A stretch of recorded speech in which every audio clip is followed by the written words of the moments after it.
자, 올림픽 파크 포레온 둔촌주공이죠. 미계약 20% 이상 시 사업비 대출 불가 기사가 떴습니다. 자, 지금 최종 청약이 5.45대 1로 기대이의 성적을 거둔 가운데 다음 달 계약률에 초점이 맞춰지고 있습니다. 자, 이제 다음 주부터 계약이 들어가기 시작하거든요. 다음 주부터 계약이 들어가기 시작하는데 미계약이 속출한다라고 하면 현재 진행 중인 올림픽 파크 포레온에 대한 사업비 대출 검토를 중단할 계획이다 라는 기사가 나왔습니다. 작살 예약이다. 경제 박살 예약입니다. 여기 무너지면 롯데건설, 현대산업개발 큰일 나고요. 그러면서 이제 이런 얘기를 해요. 결국은 지금 부동산이 너무 불황인 것은 금리 때문이다. 근데 미국이 이제 금리 속도 조절을 하면서 내년에는 미국이 금리 인하를 할 거다. 자, 이런 얘기들을 하는데 아닌 것 같습니다. 안 그럴 것 같아요. 자, 미국 생산자 물가지수 PPI입니다. 전년 대비 7.4%, 예측 7.2%인데 더 높게 나왔어요. 자, 10월 달에는 8.3 예측했는데 8.0으로 예측보다 낮게 나와서 환호했단 말이에요. 근데 예측보다 높게 나왔다. 생산자 물가지수는 소비자 물가지수의 선행지표죠. 물건을 만드는데 이 정도 비용이 들더라. 그러면 그게 물건값에 반영이 되고 그럼 소비자 물가지수가 올라간다는 건데 연준은 2%대 물가상승률 CPI 지표를 만들고 싶어 합니다. 그때까지는 계속해서 금리를 올릴 거다라고 이야기하고 있고 11월 생산자 물가 7.4% 시장 예상치를 상회했다. 잡히지 않는다 물가가. 자, 인플레이션 잡히고 있다는 희망에 찬물을 끼얹었다. PPI가 생산자 물가지수가. 근원 PPI도 중요한데요. 식품 에너지 물가를 제외한 근원 PPI. 이것도 0.4% 상승해서 예상치를 넘어섰어요. 결국은 인플레가 안 잡힌다. PPI를 피크를 찍었던 것과 비교하면 완만한 상승세 보이고 있지만 여전히 높은 수치다. 이런 거예요. 자, 그러면 금리 인하는 없다. 이런 건데 이게 터졌습니다. 시진핑이 걸프 정상들을 만났습니다. 카타르, 오만, 바레인, 사우디 뭐 이런 애들. 석유가스를 위안화로 결제하고 수입을 더 할게 이걸 손잡았어요. 빈살만이요. 이게 무엇을 의미하는지. 석유가스 위안화로 결제하겠다. 이걸 받아준다. 이게 뭐냐. 기축통화. 이건 굉장히 크거든요. 페트로달러라고 하죠. 지금 한 원유의 80% 이상은 달러로 결제합니다. 사우디가 미국과 이걸 약속을 해주죠. 그리고 미국은 사우디의 안보를 보장해주는 국제 유가와 달러가 한몸을 되면서 미국의 달러는 전 세계의 기축통화가 될 수 있었다라는 거죠. 우리가 경제 상식이라는 게 있어요. 돈을 많이 찍어내면 그 돈의 가치는 떨어진다. 그런데 돈을 아무리 찍어내도 가치가 떨어지지 않고 오히려 오르는 화폐가 있다? 그게 뭐냐? 달러입니다. 자, 이 페트로달러라는 게 결국은 원유 결제는 달러로만 한다라는 건데 빈살만이 위안화로도 결제해 줄게 라는 이야기를 한 거예요. 거기다가 시진핑이 가서 무슨 얘기를 했는지 여기저기 기사를 좀 찾아봤는데요. 위험한 것들을 좀 갖고 왔습니다. 미국 제재를 받고 있는 화웨이가 사우디아라비아 클라우드 초고속 인터넷 단지 건설 계약. 화웨이 숨통이 좀 트이죠? 걸프 지역 집단 안보 체제. 그게 뭐냐? 평화적 핵 이용 기술 포럼을 설립하고 중국 걸프 국가 간 핵 안보 시범 센터를 공동으로 건설해서 평화적 핵 이용과 핵 기술 분야 인재를 양성하겠다. 자, 이게 무슨 말이에요? 핵무기예요. 지금 이란이 핵 포기를 안 하고 있잖아요. 사우디 짜증나거든요. 근데 지금 핵 기술을 걸프 니네들한테 중국이 딱 갈게. 거기다가 38조 투자한다 그랬어요. 바이든이 너무 오바했어. 거기다가 팔레스타인 수반하고 악수를 합니다. 팔레스타인을 지지한다. 이 얘기는 뭐예요? 이스라엘 꺼져. 이 얘기 아닙니까? 근데 사우디는 사실은 팔레스타인의 팔레스타인을 지지하지 못했어요. 왜냐? 미국하고의 관계 때문에 어정쩡한 스탠스였는데 중국 시진핑이 가서 빈살만한테 팔레스타인 지지한다 이런 얘기를 해버린 거예요. 사우디 입장에서는 가장 아픈 곳 중에 하나예요. 팔레스타인 얘기가. 왜냐면 이 중동에서 큰 형격이 사우디아라비아인데 팔레스타인 지지를 대놓고 못해. 이스라엘, 미국 핵과의 관계 때문에. 자, 시진핑은 여기까지 파고들었어요.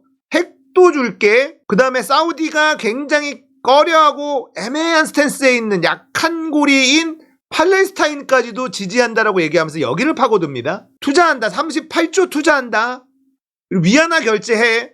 여러 가지 얘기를 하면서 이게 굉장히 얘기가 복잡해졌어요. 자, 미국은 왜 달러를 그렇게 많이 찍어내는데 달러 가치가 오히려 오르는 이상한 일이 벌어질까? 달러의 수요가 많기 때문이다 라는 거죠. 자, 달러의 수요가 왜 많아요? 에너지를 사는데 전부 다 달러를 사야 됩니다. 달러를 사우디에 줍니다. 원유를 사와요. 자, 여러분 그 달러는 어디로 가나요? 미국이 사우디의 안보를 책임져주고 있으니까 무기를 사기 위해서 그 달러는 다시 미국으로 갑니다. 에너지를 사는데 달러가 필요한 전 세계 국가. 그 달러는 사우디로 들어갔다가 사우디에서 미국으로 미국이 다시 회수해 가. 자, 이렇게 달러가 찍어내도 다시 이 에너지를 달러로만 결제해야 되기 때문에 이게 회수가 되면서 찍어내는 것만큼 화폐화라 가치가 안 되는 거예요. 그리고 채권을 발행하면 자유민주 진영이라고 하는 미국 편에 있는 이런 쪽에서 미국의 채권을 자꾸 사죠. 왜냐? 달러가 기축통화니까 달러가 부족하면 나라가 망한다라는 걸 알고 있기 때문에 외환 보유고, 이게 뭡니까? 달러를 얼마나 가지고 있느냐.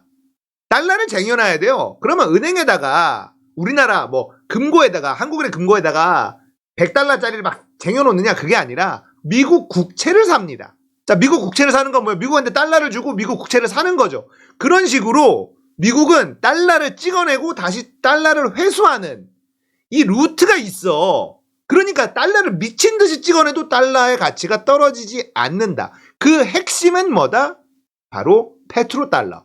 근데 빈살만이 이걸 깨겠다라고 나섰다. 자, 그러면 이제 앞으로 어떻게 되냐? 전쟁 납니다. 미국, 사우디, 중국 셋 중에 하나는 작살나요. 저는 그렇게 생각합니다. 이게 그냥 넘어갈 수 있는 게 아니에요. 이건 어마어마한 도발이에요. 사우디와 중국이 미국에게 엄청난 도발을 한 겁니다. 달러를 찍어내도 회수할 수 있는 루트가 있었기 때문에 기축통화로서의 전 세계의 깡패짓을 할 수 있었어. 그리고 금리를 마음대로 올려도 돼. 지금 미국의 물가가 너무 올라서 미국 국민들이 힘드니까 우리 금리 올릴래? 미국 금리 올리면 나머지 나라들 곡소리 나는데도 그냥 올려요. 그렇게 할 수 있는 가장 큰 힘은 여러 가지가 있지만 페트로달러예요. 이걸 깨겠다. 중국하고 미국이 전쟁을 할 수 있나? 쉽지 않죠. 그럼 원래는 사실은 뭘 하냐면 빈살만 지금 미국한테 개겼단 말이에요. 보통은 쿠데타를 일으키는데 미국이 뒤에서 공작질을 하죠. 근데 빈살만은 똑똑한 사람이야. 이미 다 숙청해놨어요.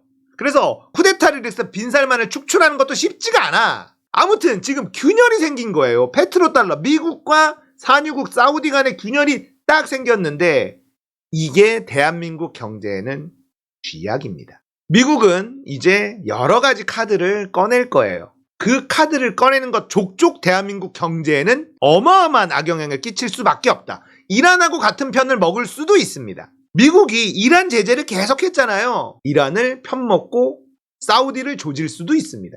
자, 어떻게든 미국은 자신의 힘을 보여주려고 할 거예요. 전쟁의 위험성이 있습니다. 자, 그리고 여러분들 이 얘기 있어요. 이라크가요. 석유 대금을 달러 말고 다른 통화로 받으려고 했다가 미국한테 처참하게 박살났죠. 베네수엘라도 마찬가지입니다. 산유국이에요. 엄청난 산유국인데 지금 어떻게 돼 있나요? 달러 말고 다른 거 조금 해보려 그러다가 이라크 베네수엘라 보시면 압니다.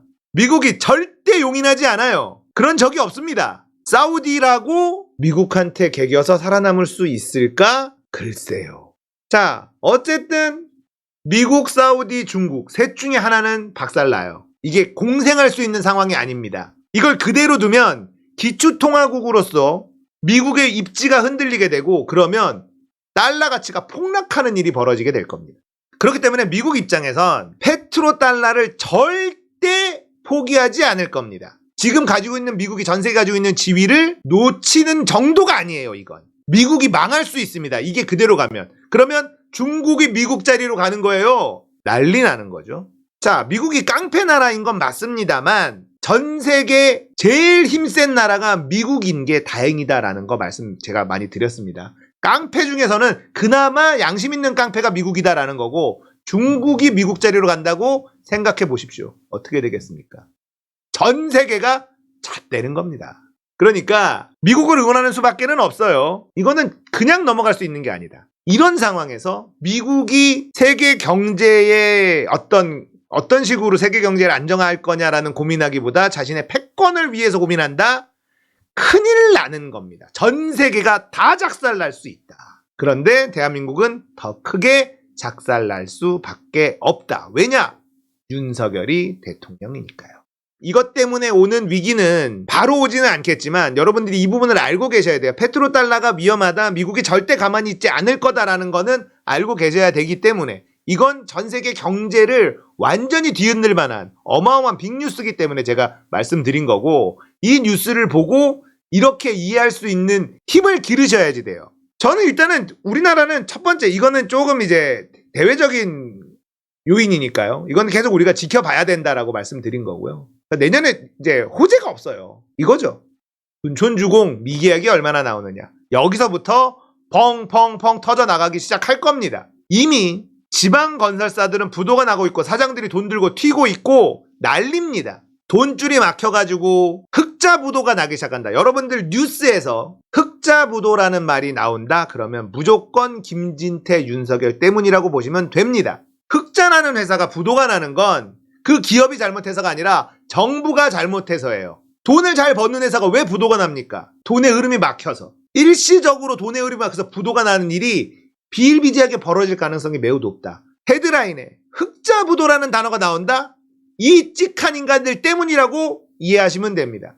이재명이 대통령이 됐으면 흑자 부도라는 말은 나오지 않았을 거예요. 부도는 날 수 있죠. 부실한 기업은 부도가 나야 되고 정리를 하고 그래야 건강한 기업들이 더 경쟁력이 생기는 거예요. 하지만 흑자 부도는 얘기가 달라요. 건강한 기업인데 나라가 부흥신이어가지고 망하는 겁니다.